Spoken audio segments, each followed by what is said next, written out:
Baiklah Dewan Juri yang terhormat, kami tahu pandemi COVID-19 ini itu telah menyebar dengan cepat sehingga banyak orang yang jatuh sakit, lalu banyak juga yang meninggal. Kami tahu. Kami tahu juga kalau misalnya vaksin juga dalam proses pembuatan, masih dalam proses produksi, uji lab, sehingga negara akhirnya menerapkan pembatasan sosial agar masyarakat itu bisa beraktivitas sesuai protokol kesehatan, seperti memakai masker, jaga jarak, melakukan isolasi mandiri setelah bepergian dari luar kota ataupun luar negeri. Nah, hal-hal inilah yang biasanya dikenal atau disebut sebagai new normal. Nah, negara memang tidak melakukan lockdown atau penutupan besar-besaran, tidak, karena pastinya akan mengganggu aktivitas ekonomi negara.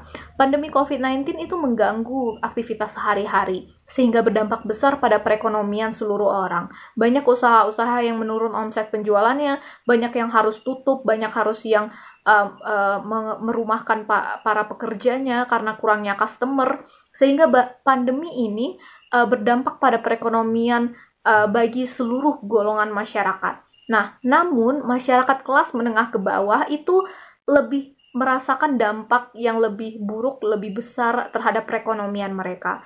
Penghasilan yang sebelum pandemi ini sudah pas-pasan untuk memenuhi kebutuhan dasar, setelah ada pandemi ini penghasilan mereka tersebut menurun, Dewan Juri yang terhormat. Inilah yang menjadi ironi yang terjadi pada sekarang ini.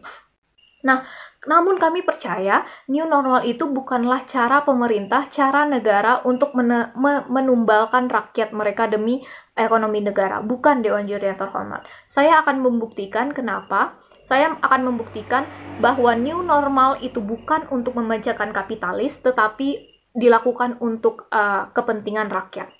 Klarifikasi yang harus saya jelaskan pertama, bahwa kita tidak memperdebatkan posisi mana yang bisa mengendalikan kasus COVID-19, tetapi posisi mana yang bisa memberikan justifikasi yang lebih benar dan menggambarkan dampak jangka panjang yang akan terjadi. Saya akan menjelaskan kepada Dewan Juri yang terhormat mengenai justifikasi dari posisi kami, yaitu posisi kontra, dan pembicara kedua kami akan menjelaskan mengenai dampak jangka panjangnya, dan pembicara ketiga kami akan membangun dan memperkuat seluruh argumen yang kami kemukakan. Masuk ke argumen kami yang pertama. New normal itu benar untuk dilakukan, penting untuk dilakukan untuk kepentingan rakyat. Kami tahu pandemi ini tidak hanya menghadirkan resah terhadap ancaman kesehatan, tetapi juga ancaman terhadap kesejahteraan. Kapitalis itu memang terganggu, perekonomian para kapitalis. Mereka juga, perusahaan mereka mengalami kekurangan keuntungan, penurunan laba lah. Tapi mereka masih bisa survive, Dewan Juri yang terhormat. Mereka masih bisa makan, minum, tidur di mansion mereka yang indah. Mereka masih bisa melakukan itu. Tapi bagaimana para masyarakat kelas menengah ke bawah? Tidak bisa. Mereka tidak bisa melakukan itu. Karena apa? Karena mereka tidak memiliki kestabilan ataupun penghasilan seperti para kapitalis, Dewan Juri yang terhormat. COVID-19 itu memiliki dampak yang besar untuk masyarakat menengah kelas ke bawah, karena perekonomian mereka menurun, juga banyak yang di PHK, para pegawai di perusahaan atau pabrik, banyak pedagang kaki lima yang tidak bisa berjualan dengan normal, terus juga banyak yang jasa ojek online juga tidak bisa beroperasi karena pada aturan PSBB, sehingga orderan jasa mereka menurun. Pada akhirnya orang juga terpaksa untuk mencuri-curi agar bisa tetap bekerja, kan, Dewan Juri yang terhormat. Nah, karena mereka kalau tidak bekerja, mereka tidak bisa membiayai kehidupan sehari-hari mereka, anak dan istri mereka. Maka dari itu, Dewan Juri yang terhormat, daripada mereka harus mencuri-curi seperti ini dengan tidak ada proteksi yang sangat jelas, lebih baik pemerintah menggalakkan, mensosialisasikan new normal seperti apa yang bisa menjaga masyarakat dalam beraktivitas, seperti protokol kesehatannya seperti apa, sehingga nanti seluruh masyarakat tetap melakukan aktivitas seperti biasanya, tetapi dengan melakukan protokol kesehatan. Nah, mungkin tim lawan akan berbicara bahwa toh kelas menengah ke bawah juga sudah mendapatkan bansos.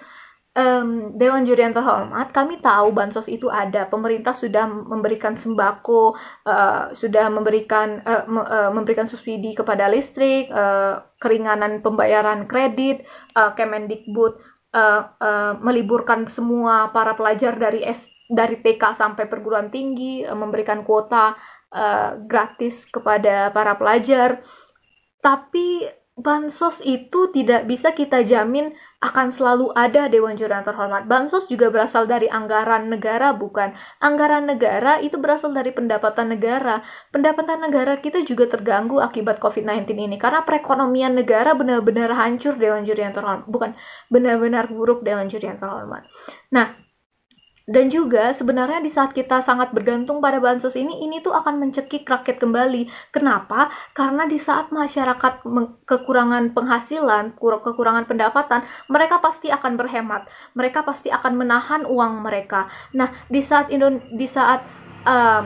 mereka menahan uang mereka ini, maka demand suatu produk pasti akan menurun. Maka di saat demand produk tersebut menurun, maka harga produk tersebut akan naik. Nah, penghasilan masyarakat kelas menengah ke bawah yang sudah kekurangan akibat pandemi ini pasti tidak akan bisa mengcover kenaikan harga produk-produk ini, Dewan Juri yang terhormat. Maka dari itu, Dewan Juri yang terhormat, kami tahu bahwa seluruh sendi kehidupan masyarakat mendapat tekanan ekonomi yang sangat besar dan masif. Di Indonesia mengalami efek domino yang sangat berat juga, di mana kesehatan memukul sosial, sosial memukul ekonomi, ekonomi bahkan pada akhirnya memukul sektor keuangan seperti lembaga-lembaga bank dan lembaga non-bank. Namun setidaknya di saat new normal ini digalakkan, orang-orang masih bisa beraktivitas seperti biasanya dengan melaksanakan protokol kesehatan. Proses jual beli, transaksi, aktivitas ekonomi itu tetap akan terjadi, sehingga pada akhirnya kita bisa mulai menyicil menuju ekonomi yang stabil, sehingga nanti pada akhirnya new normal itu tidak akan mengurangi rasa panik ataupun ketakutan yang terjadi. Maka dari itu kami percaya bahwa new normal ini bukan untuk kepentingan kapitalis, tapi untuk kepentingan rakyat. Maka dari itu kami percaya posisi ini seharusnya bisa dimenangkan oleh tim kontra. Terima kasih. Sepanjang usia sebuah negara, pastilah negara tersebut akan ada satu waktu di mana mereka akan mengalami sebuah krisis. Namun, ketika sebuah negara menghadapi ambang kehancuran, hanya ada dua pilihan untuk tetap bertahan. Yang pertama, berjuang atau diam lalu tumbang. Sebagai pembicara kedua, saya akan menyampaikan argumen tentang dampak jangka panjang jika kita tidak menjalankan new normal, jika mosi ini tetap dijalankan, tidak hanya dalam kacamata ekonomi, namun terhadap nasib sebuah negara itu sendiri, nasib rakyat-rakyat dalam negara itu sendiri, dan mengapa kita tidak bisa diam saja menghadapi situasi pandemi seperti saat ini. Dewan Juri yang terhormat, mari kita karakterisasi terlebih dahulu situasi ketika sebuah negara terjadi dan menjadi bagian dari pandemi.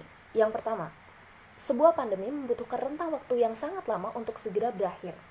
Bahkan menurut penelitian yang ada saat ini, pandemi yang dialami berbagai negara saat ini akan berakhir dalam kurun waktu 2 hingga 3 tahun mendatang. Yang kedua, menurunnya perekonomian setiap negara dibuktikan dengan tidak hanya berdampak pada negara-negara berkembang, namun juga negara-negara besar dan maju seperti Amerika, Eropa, Korea, Jepang, dan lain sebagainya. Ketiga, pengembangan vaksin yang sangat lama karena membutuhkan waktu untuk uji klinis dan lain sebagainya. Dan yang terakhir, virus ini tidak akan pernah dapat hilang meskipun situasi pandemi dinyatakan telah berakhir. Namun pernyataannya, Dewan Juri yang terhormat, apakah kita akan terus tetap diam dengan situasi yang ada saat ini, dengan tetap menjalankan lockdown baik total maupun parsial yang biasa kita sebut dengan PSBB, dengan logika bahwasannya new normal hanya berpihak kepada para kapitalis yang ada di Indonesia? Dewan Juri yang terhormat dan saudara sekalian, ekonomi sebuah negara dapat berjalan ketika adanya roda perekonomian yang terus berjalan. Ketika ekonomi terus terstimulus, dan roda ekonomi hanya dapat digerakkan jika terjadi transaksi jual beli dari setiap sektor, baik barang maupun jasa di negara tersebut. Jika ekonomi sebuah negara terus menurun, maka roda perekonomian akan terhambat. Mari kita analisis lebih jauh. Ciri-ciri ekonomi menurun dalam sebuah negara itu seperti apa? Yang pertama, ketika daya beli dari rakyat sebuah negara itu menurun. Yang kedua, ketika daya beli melemah, maka peredaran uang akan berkurang. Kita sendiri tahu, saudara-saudara sekalian, bahwasanya ada dua hal yang menjadi penyebab inflasi di sebuah negara. Yang pertama, ketika uang beredar terlalu banyak di pasaran. Yang kedua, ketika uang beredar terlalu sedikit di pasaran saat rakyat di negara tersebut menimbun banyak sekali dana untuk persiapan hal-hal yang tidak diinginkan menurut mereka. Saat ini, menurut data yang disampaikan oleh Kementerian Keuangan, memang di kuartal pertama dan kuartal kedua Indonesia mengalami penurunan ekonomi yang cukup drastis, bahkan di bawah angka 0. Dan yang dikhawatirkan adalah ketika kita tidak memberikan stimulus ekonomi dan kita tidak menjalankan roda perekonomian kita, ekonomi di kuartal ketiga akan kembali minus dan menyebabkan kita terperosok dalam jurang resesi. Karena jika hal ini dibiarkan, resesi justru akan menjadi sangat berdampak kepada ekonomi kelas menengah kelas ke bawah. Tim pemerintah selalu mengagung-agungkan bahwasanya new normal hanya berpihak kepada kapitalisme, maka orang kaya semakin kaya dan orang miskin akan semakin miskin. Justru sebaliknya, ketika kita tidak menjalankan new normal atau kita tidak menggerakkan perekonomian dalam situasi pandemi, maka tidak hanya orang-orang menengah ke bawah yang akan hancur, justru orang-orang di kelas atas pun juga akan mengalami dampak yang sama. Karena tidak ada dari sektor manapun yang tidak merasakan kerugian dalam situasi pandemi. Justru kita akan menyebabkan korban-korban baru di jurang kemiskinan, tidak hanya orang-orang yang sudah miskin, namun akan menciptakan kemiskinan baru dari orang-orang kelas menengah. Karena apa? Karena ketika di situasi pandemi daya beli menurun. Mengapa daya beli menurun? Daya beli menurun karena banyak sekali orang-orang yang kehilangan pekerjaannya. Karena apa? Karena semua orang terpaksa berhenti untuk berkehidupan, terpaksa berhenti untuk mencari uang, bahkan untuk orang-orang yang hidup dan makan dari apa yang ia cari pada hari tersebut. Yang kedua, bahkan meskipun orang memiliki uang yang mereka miliki tidak untuk dibelanjakan, namun untuk disimpan, karena orang-orang dalam situasi pandemi selalu berpikir bahwasannya saya harus menyimpan uang untuk jika terjadi sesuatu yang tidak diinginkan. Saat uang terhimpun dan tidak dibelanjakan, maka roda perekonomian akan terhambat, Dewan Juri yang terhormat. Selanjutnya, kemiskinan baru akan terus bertambah dari kaum kelas menengah. Karena apa? Di situasi yang sekarang, justru kaum ekonomi menengah adalah korban yang sesungguhnya. Karena apa? Ketika orang-orang dari kelas bawah atau orang miskin akan mendapatkan bantuan dan stimulus yang banyak dari pemerintah maupun para kapitalis yang memiliki privilege. Namun berbeda dengan orang-orang dari kelas menengah, di mana mereka tidak memiliki hak yang cukup, tidak memiliki persyaratan yang cukup untuk mendapatkan bantuan, mendapatkan stimulus dan lain sebagainya. Namun mereka juga tidak bisa bertahan karena situasi yang menuntut mereka untuk tetap berdiam diri di rumah.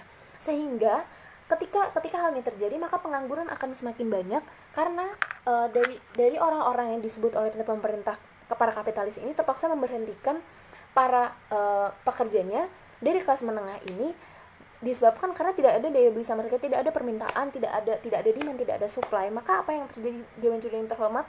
Harapan untuk ekonomi Indonesia membaik di kuartal ketiga itu sangat tidak mungkin. Mungkin tim pemerintah akan bilang bahwasanya tidak apa-apa karena ekonomi bisa dibangun. Namun kita harus tahu bahwasanya sebuah negara membutuhkan waktu yang sangat lama untuk bangkit dari resesi, contohnya di krisis ekonomi 1998. Sehingga menurut kami, meskipun jika kita bermain di skenario tim pemerintah dengan romantisasi segala tenaga kesehatan dan lain sebagainya, di kedua sisi pasti akan ada yang harus dikorbankan. Namun di sisi kami, pengorbanan yang diberikan dengan membuka sektor ekonomi akan tetap berjalan jauh lebih baik dengan menyelamatkan nyawa yang lebih banyak daripada tim pemerintah. Bahkan meski di sisi kami pertumbuhan tidak langsung meningkat secara signifikan, itu tidak apa-apa karena setidaknya kita tidak akan terperosok dalam lubang resesi yang lebih dalam dan memaksa kita untuk kembali ke permukaan di waktu yang lebih lama. Sekian dan terima kasih. Dewan Juri yang terhormat, saya Luciana Gus Prima Putri sebagai pembicara ketiga dari tim kontra akan memberikan beberapa poin pembuktian sehingga dapat menegaskan bahwasanya kebijakan new normal bukanlah untuk memanjakan kapitalis, bukan bentuk genosida era kini, melainkan bentuk perjuangan bagi kepentingan masyarakat. Baik, masuk ke dalam argumentasi pertama saya. Dewan Juri yang terhormat, saya akan memberikan pembuktian bahwasanya kebijakan new normal bukanlah untuk memanjakan kapitalis. Kita mengetahui bahwasanya pertumbuhan ekonomi Indonesia di tahun 2020 ini mengalami guncangan yang sangat signifikan, seiring dengan adanya darurat kesehatan global akibat pandemi COVID-19. Pada kuartal pertama, ekonomi Indonesia mengalami pertumbuhan sebesar 2,97%. Pada kuartal kedua, ekonomi Indonesia mengalami penurunan, bahkan pertumbuhan ekonomi Indonesia bernilai negatif, yakni sebesar minus 5,32%. Hal ini merupakan sebuah ancaman bagi ekonomi Indonesia. Dewan Juri yang terhormat, kita mengetahui apabila sebuah negara mengalami pertumbuhan ekonomi yang bernilai negatif dalam 2 kuartal berturut-turut, maka negara tersebut akan mengalami resesi ekonomi. Sebagai sebuah negara berkembang, Indonesia tentunya akan mendapatkan banyak dampak negatif dari ancaman resesi ekonomi jika saja resesi ini benar terjadi di negara Indonesia, Dewan Juri yang terhormat. Untuk itu, kebijakan new normal yang mendorong pertumbuhan dan juga perbaikan ekonomi bukanlah untuk memanjakan kapitalis, namun sejatinya adalah untuk menyelamatkan perekonomian masyarakat dari ancaman resesi yang tentunya akan membawa lebih banyak dampak negatif bagi bangsa Indonesia ke depannya. Yang kedua, kebijakan new normal bukanlah bentuk dari genosida era kini. Dewan Juri yang terhormat, salah satu justifikasi yang digunakan untuk mengatakan bahwasanya kebijakan new normal adalah genosida era kini adalah karena kebijakan new normal meningkatkan aktivitas, produktivitas, dan juga mobilitas masyarakat. Sehingga kebijakan new normal berpotensi untuk meningkatkan atau memberikan lonjakan terhadap angka pandemi atau angka daripada kasus pandemi COVID-19. Namun Dewan Juri yang terhormat perlu digarisbawahi kembali bahwasanya yang meningkatkan daripada pertumbuhan kasus COVID-19 tidak hanya atau bukanlah pada peningkatan aktivitas, namun yang mengakibatkan daripada pertumbuhan pandemi COVID-19 sejatinya adalah terletak pada ketidakpatuhan masyarakat terhadap protokol kesehatan. Dewan Juri yang terhormat, saya akan memberikan 3 alasan kenapa kebijakan new normal tidak dapat dikatakan sebagai sebuah genosida dan bahkan dapat dikatakan sebagai sebuah langkah yang merupakan untuk memajukan kepentingan masyarakat. Yang pertama, di dalam menyongsong kebijakan new normal, pemerintah telah mempersiapkan berbagai kebijakan pendukung. Salah satunya adalah kebijakan di bidang pelayanan kesehatan, di mana kita mengetahui bahwa sebelumnya dana yang digelontorkan pemerintah adalah sebesar 405,1 triliun untuk penanggulangan COVID-19. Namun dalam rangka menyambut kebijakan new normal, pemerintah menaikkan dana tersebut hingga 677,2 triliun, Dewan Juri yang terhormat. Selain itu, dana ini dialokasikan khusus untuk peningkatan pelayanan kesehatan, berupa peningkatan insentif tenaga medis sebesar 1,9 triliun, peningkatan untuk alokasi pelayanan kesehatan sebesar 6,4 triliun, peningkatan untuk penyebaran informasi sebesar 9,17 miliar, untuk alat-alat laboratorium maupun untuk peningkatan efektivitas kerja laboratorium sebesar 33,5 miliar. Selain itu, dalam rancangan draft Kementerian Keuangan akan ditambahkan 3,7 triliun insentif bagi para tenaga medis. Selain itu, pemerintah juga telah menggelontorkan 9,5 triliun dana dalam rangka perpajakan menyambut kebijakan new normal. Perpajakan ini adalah untuk pembebasan pajak dan juga bea cukai terhadap alat-alat bantuan pelayanan kesehatan yang masuk ke negara Indonesia untuk menunjang percepatan pengendalian COVID-19. Pajak dan juga bea cukai ini akan digunakan untuk membantu dan juga mensubsidi pajak penghasilan maupun honor daripada tenaga medis, sehingga dapat memaksimalkan daripada pengendalian dan juga membantu pengendalian COVID-19 ini sendiri, Dewan Juri yang terhormat. Selain itu, pemerintah juga sudah mempersiapkan 3,5 triliun dana untuk membantu daripada tenaga-tenaga gugus COVID-19 di dalam memaksimalkan kinerja mereka serta menjamin kesejahteraan mereka, sehingga pengendalian COVID-19 dapat tetap eksklusif di dalam kasus ini. Selanjutnya adalah yang kedua, pemerintah telah mempersiapkan berbagai kebijakan-kebijakan pendukung di luar sektor kesehatan. Salah satunya adalah kebijakan terkait dengan mobilitas masyarakat. Pemerintah menyadari betul bahwa kebijakan new normal akan membuat masyarakat lebih aktif di dalam beraktivitas. Sehingga melalui Kementerian Perhubungan, pemerintah telah mengeluarkan Permenhub nomor 41 tahun 2020 sebagai tentang perubahan atas Permenhub nomor 18 tahun 2020 tentang pengendalian transportasi dalam rangka pencegahan penyebaran COVID-19. Hal ini merupakan salah satu bentuk keseriusan pemerintah di dalam mengawal mobilitas dan juga aktivitas masyarakat menyambut kebijakan new normal. Selain itu, di sisi ekonomi, pemerintah juga sudah memberikan kebijakan-kebijakan terhadap sektor ekonomi maupun sektor industri yang akan membuka kembali usahanya agar tetap menerapkan protokol kesehatan dalam rangka menunjang kebijakan new normal ini sendiri, Dewan Juri yang terhormat. Kemudian yang ketiga, terdapat juga kebijakan dana ekonomi sebesar 641,17 triliun seperti yang disampaikan oleh Menteri Keuangan Sri Mulyani dalam rangka menyambut kebijakan new normal. Dewan Juri yang terhormat masuk kepada argumentasi saya yang ketiga, bahwasanya kebijakan new normal pada dasarnya adalah untuk kepentingan masyarakat. Kita mengetahui bahwasanya pada kebijakan new normal tersebut menurunkan produksi. Ketika masyarakat tersebut menurunkan ketika perusahaan-perusahaan menurunkan produksi, hal ini juga diimbangi dengan penurunan konsumsi masyarakat karena masyarakat mengalami penurunan pendapatan akibat pembatasan aktivitas. Sehingga supply dan demand harusnya menjadi terhambat, Dewan Juri yang terhormat, dan juga mengakibatkan terjadinya inflasi. Hal ini berdampak buruk bagi ekonomi masyarakat. Selain itu, terjadinya inflasi mengakibatkan banyak UMKM akhirnya tidak dapat berproduksi. Selain karena pembatasan aktivitas, juga karena keterbatasan akses mereka di dalam memberi barang-barang produksi akibat peningkatan harga. Hal ini tentunya akan berdampak buruk bagi masyarakat. Selain itu, kebijakan new normal ini sendiri akan membuat daripada potensi-potensi inflasi maupun potensi UMKM yang berhenti bekerja akan terselesaikan. Kebijakan new normal secara perlahan akan mendorong kembali UMKM untuk membuka usahanya. Selain itu, kebijakan new normal akan membuat sebuah kebiasaan baru di masyarakat. Untuk menjalankan aktivitas, masyarakat harus tetap melaksanakan protokol kesehatan seperti mencuci tangan dan juga memakai masker. Sehingga masyarakat akan terbiasa dengan pola hidup baru, dengan kebiasaan baru yang akan lebih berdampak positif bagi dirinya sendiri. Untuk itu kami sangat meyakini bahwasanya kebijakan new normal adalah untuk kepentingan masyarakat, bukan untuk memanjakan kapitalis, bukanlah bentuk genosida, namun untuk kepentingan masyarakat.